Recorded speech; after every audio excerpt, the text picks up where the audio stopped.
Apakah Prabowo Subianto, presiden paling lemah di Indonesia? Oleh Christovita Wiloto, Chairman Strategik Indonesia, sejak awal, lemah dalam mencapai kekuasaan. Tahun 2004, gagal ikut pemilihan presiden karena kalah di konvensi Partai Golkar. Tahun 2009, menjadi calon wakil presiden mendampingi Megawati Soekarnoputri, kalah dalam Pilpres.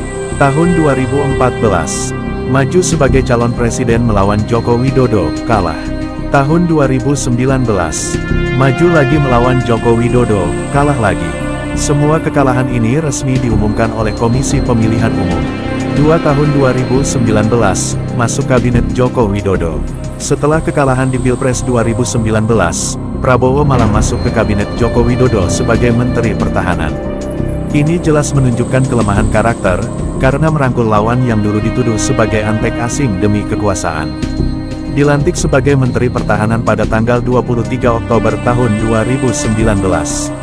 3 tahun 2023, mengubah citra menjadi gemoy. Untuk merebut suara pemilih muda, Prabowo meninggalkan citra tegas dan garang, malah tampil gemoy dengan tarian-tarian di kampanye. Ini bukan karakter asli, tapi semata-mata demi pencitraan. Tercatat jelas di berbagai acara kampanye Pilpres 2024.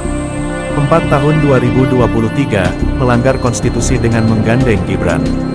Prabowo menggandeng Gibran Rakabuming Raka, anak Joko Widodo, sebagai calon wakil presiden.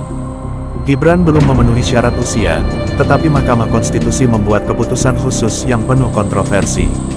Keputusan Mahkamah Konstitusi nomor 90/21/2023, tanggal 16 Oktober tahun 2023. 5 tahun 2024, membentuk koalisi gemuk. Setelah terpilih, Prabowo membentuk kabinet yang sangat besar dan gemuk, dengan mengumpulkan semua partai termasuk yang sebelumnya oposisi. Hal ini menghapus peran oposisi di parlemen dan menimbulkan pertanyaan tentang independensi kekuasaannya. Terjadi sejak pelantikannya sebagai Presiden Republik Indonesia tanggal 20 Oktober tahun 2024. 6 tahun 2025, tidak tegas hadapi tekanan luar negeri. Amerika Serikat menaikkan tarif impor dari Indonesia sebesar 19% pada tanggal 7 Juli tahun 2025. Prabowo tidak melakukan perlawanan atau negosiasi tegas, malah menerima begitu saja. Tercatat dalam pernyataan resmi pemerintah Amerika Serikat. 7 tanggal 14 Juli tahun 2025, teken kerjasama migas dengan Presiden Trump. Prabowo menandatangani kerjasama tambang dan migas dengan Donald Trump tanpa pembahasan di parlemen. Ini menunjukkan ketergantungan terhadap kepentingan asing. Diberitakan resmi oleh media pemerintah dan internasional. 8 tanggal 19 Juli tahun 2025, Prabowo bertemu kloningan Joko Widodo di rumah Solo. Pada malam tanggal 19 Juli tahun 2025, Prabowo Subianto melakukan pertemuan tertutup di sebuah rumah di Solo dalam acara yang diadakan oleh Partai Solidaritas Indonesia.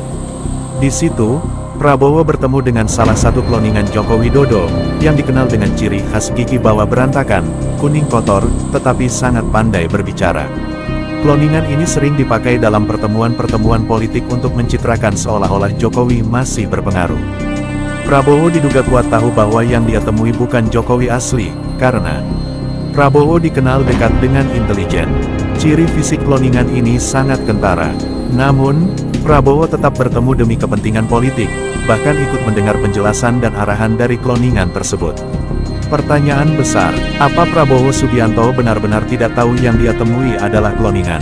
Atau, apakah dia pura-pura tidak tahu demi menyenangkan kelompok politik di balik kloningan tersebut? Ini memperlihatkan kelemahan paling nyata dari Prabowo.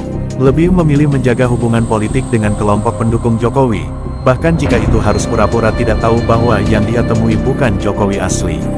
Apa kata Alkitab tentang pemimpin yang berkompromi dan tidak jujur?